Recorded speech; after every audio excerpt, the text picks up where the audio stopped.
all that commotion's got to be out of the way. Otherwise, you know, it just it hinder the heck out of you.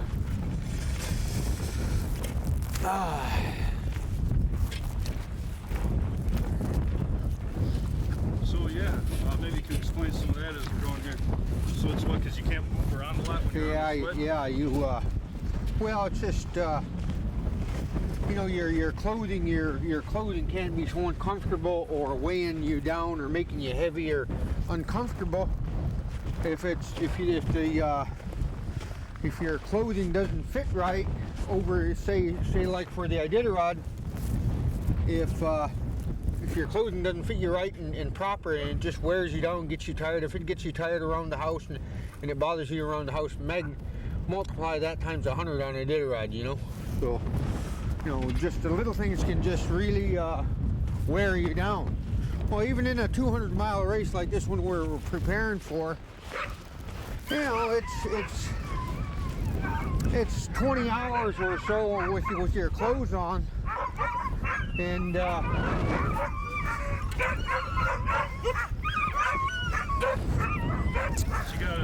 uncomfortable clothes can wear you down. You know, all the stuff you have to put on is heavy. Hey, girl.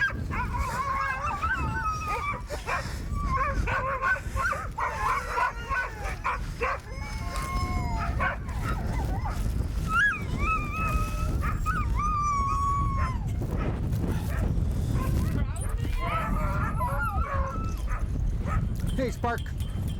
Hey, big boy.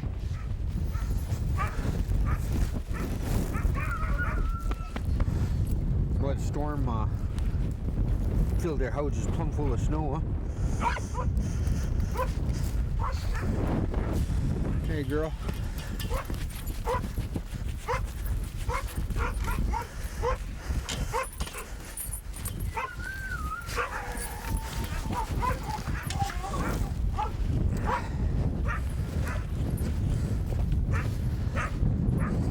Midnight.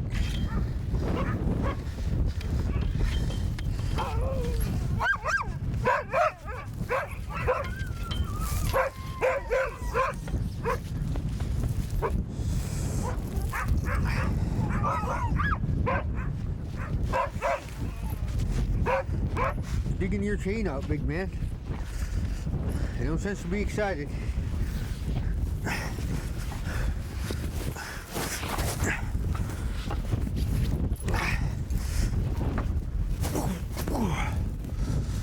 Okay. I'm gonna pull that chain up mare over here. I'm gonna raise it up on this pole. There we go. I may get a piece of rope and raise it here. So could you do that one more time? Pulling on the rope, the chain.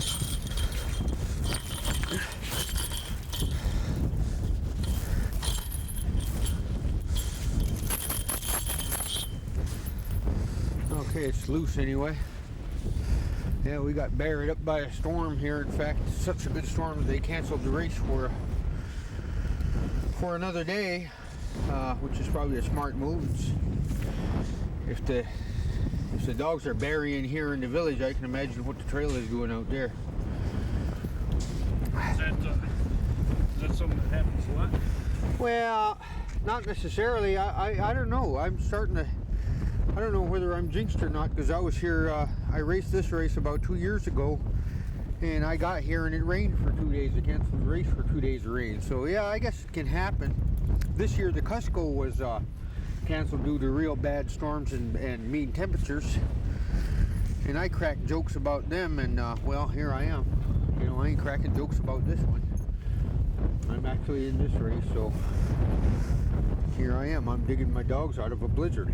Oh, aftermath of a storm. The storm seems like it's at the tail end of it, but my dogs we could hardly stand up out here this morning trying to tend our dogs, and it's the aftermath of the storm now.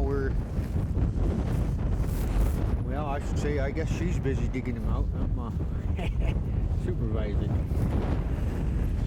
So, how many dogs do you have? Of all total? Well, yeah. Well, not only here, but not only here, I have 36 animals all total, and that's counting the pups and every dog that I got. Yeah, I have 36 dogs. I brought a dozen with me here.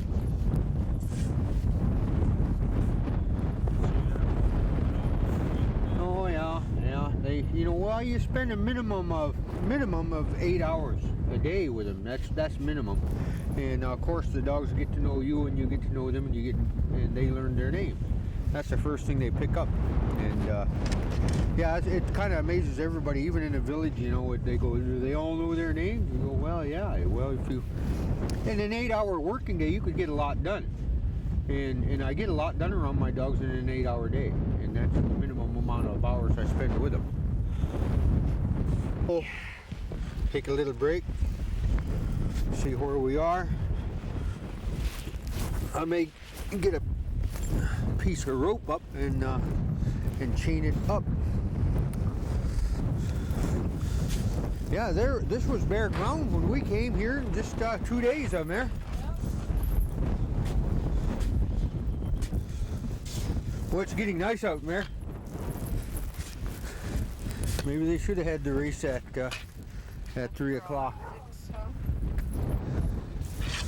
But I don't know, I hate starting at 6. Once it's canceled, once for the day, I actually hate to go. So, where do you get all your dogs? All my dogs, I raised them all.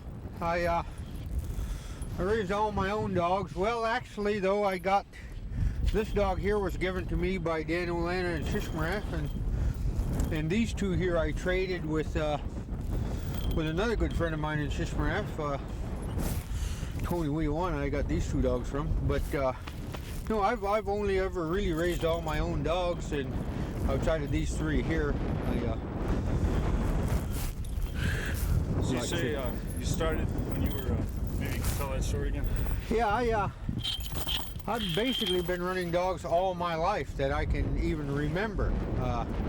My earliest childhood memory that I can actually remember is my mother had a team of 4 dogs, and my earliest memory is of riding in the dog sled, and I can't remember if I was even able to walk then. So I've been riding with dogs since I can remember.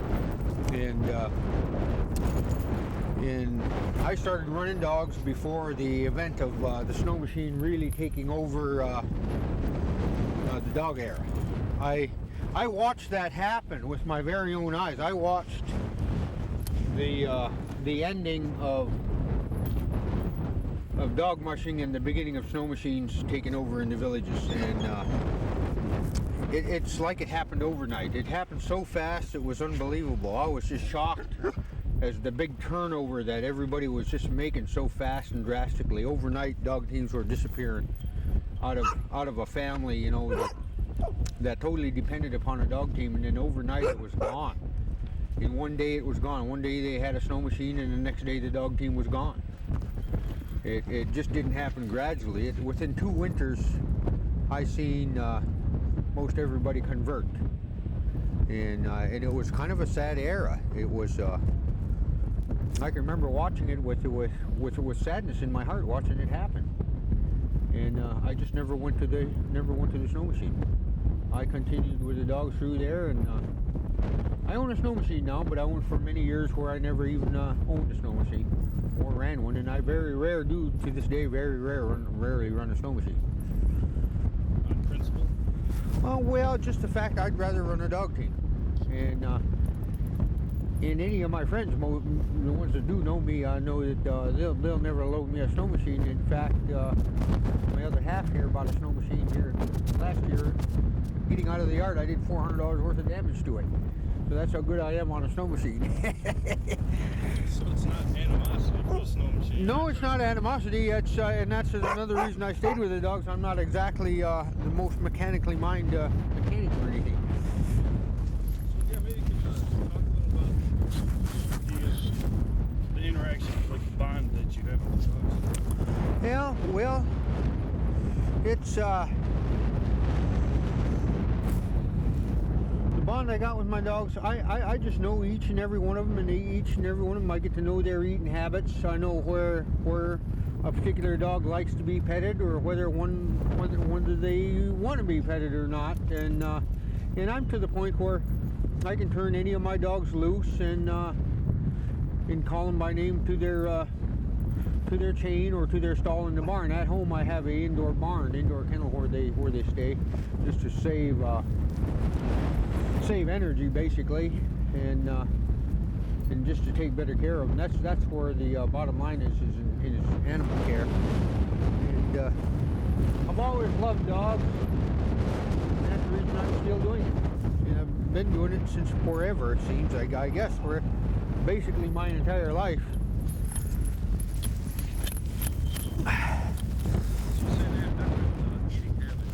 Oh yeah, each and every one of them has a different appetite. They're no different than a child, and you know, it's actually, you said no different than a child again. My camera.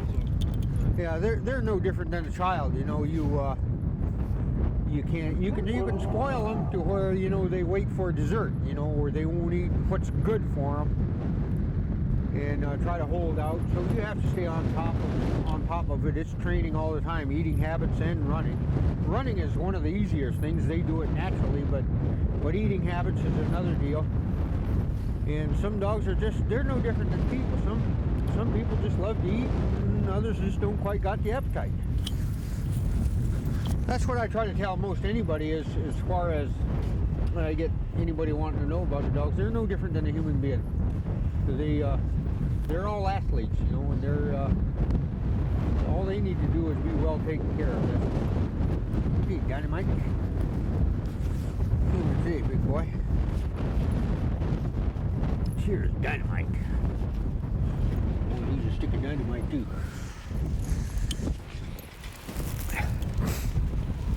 Yeah, we got one buried up over here, man.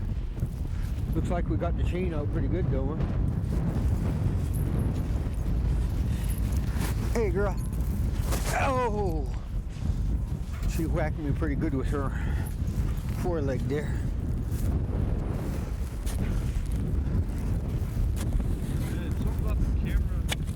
Let's move this big boy onto one of those poles. The chain? Hey, Wrecker. You doing, big boy?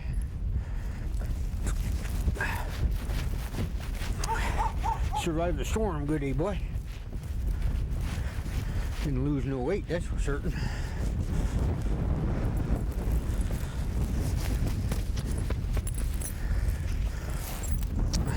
Just take it easy, boo. Like a dog that gets like lazy, just doesn't feel like running one morning, that kind of thing? Well, or is it in their nature? It's genetically programmed, built into them. You know how it's amazing how you throw a stick and a lab will just naturally fetch, as small as they are. You've seen that. Yeah. These guys, you put a harness on them and they'll instantly go. Basically, it's genetically they're born into them. If you start experimenting with hound crosses and what have you, you're asking for a little trouble. You can get some good hybrids and pull some good stuff out of them too, but you can also bring in some problems where you might get that, you know, experimental breeding. Whereas the genetics I have here, and it goes back an awful long ways into mushing to where all that's been worked out for me genetically. And that's where I've been able to compete over the years even with big kennels, is I figure I really have some strong genetics. Whoa, big boy. Whoa, big boy. Take it easy now. You're supposed to beat me up here. Whoa. So you say there's crossbreeding that you do sometimes, and sometimes it actually is a good thing? Yeah, it is. You can, there's a lot of, they've bred every kind of dog known to man to a Husky. And there's a lot of hound crosses and bird dog crosses and everything. Well, Eagle Ellis, it's the big pointer craze in the state right now. You know, he's won the North American and the World Championship sprint racing, so everybody's breeding pointers now. And but you also figure, you know, the other half of it is Husky, so it's always breeding up a good Husky to them, and I think it's hey Wrecker, what's going on, big boy? Feeling pretty good, are you? It's hard to find a real good Husky, I think, you know. There's so many crosses out there that the real true Husky has been pretty much well phased out of there. Yeah, I still retain some pretty good Huskies. I got a few hound crosses, but I had to try it, you know. And I'm happy with them, needless to say. I've got some pretty nice hybrids. How old is your oldest dog that you still race? I still race. She's 11 years old. She stayed home this year. She's had 3 pups, so she's at home nursing some pups right now. So she's a good racer, good.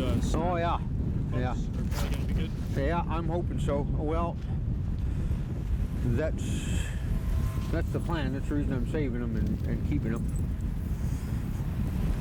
Larry said something about keeping in the barn to conserve energy. Energy, yeah. Save it's. I'd rather use the energy to build muscle rather than use it for fighting off the cold. And as you know, it's the temperature is with global warming and all is rising. So you know, they build less of a coat if they're sleeping indoors. They're not staying out and getting all furry. It's no different than you wanting to run with a sleeping bag on your back, you know, and overheating trying to jog along. So it keeps, even if they are Huskies and if they're sleeping indoors, they don't build up as much of a coat.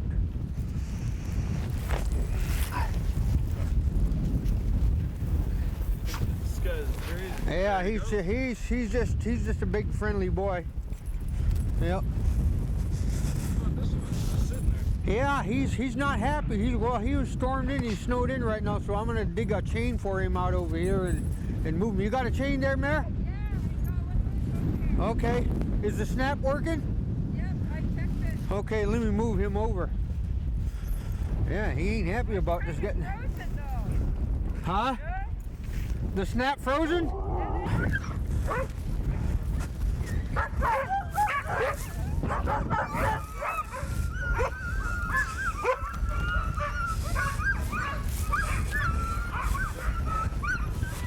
It's frozen?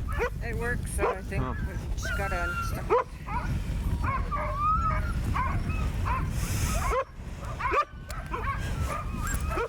Well, he's happy to get out of there. You gotta watch him there. He's gonna be running around a little bit. Yay, Buster.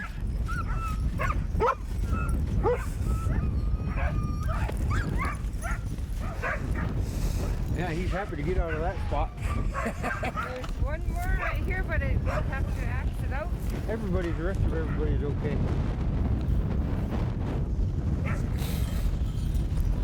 Boy, look at that boat. It's got a hole blowed in the rear end of it.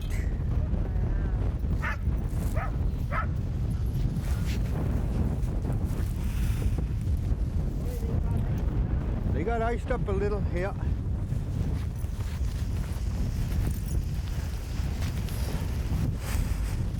She's even acting lively. I bet you our dogs are going to really want to go. I mean, I've never seen her this happy. Really? Yeah. I don't know what's up with her. Are they not, they're not too close? Almost, huh? Yeah. I think I'll move him onto this next pole probably. Thing up and Yeah, we'll put him on that pole. what about by that dog? Yeah. It's not real cold out, it's just this wind, and as soon as it quits storming, it's not bad. But there's more squalls coming in, huh? Well, the dogs look pretty safe though from the blizzard. You know, Mike might be able to get drifted in again all right, but he's not bad. The chain is loose anyway.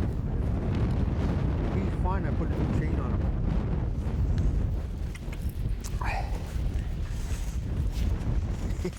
Oh, Buster's feeling pretty good now. Got out of that hole, boy. Feeling pretty good now, are you? Buster got a little fat. Got a little porky, he did. I never seen Whisper this happy. What's going on with her? Coming out of the slump, girl. Survived an ordeal.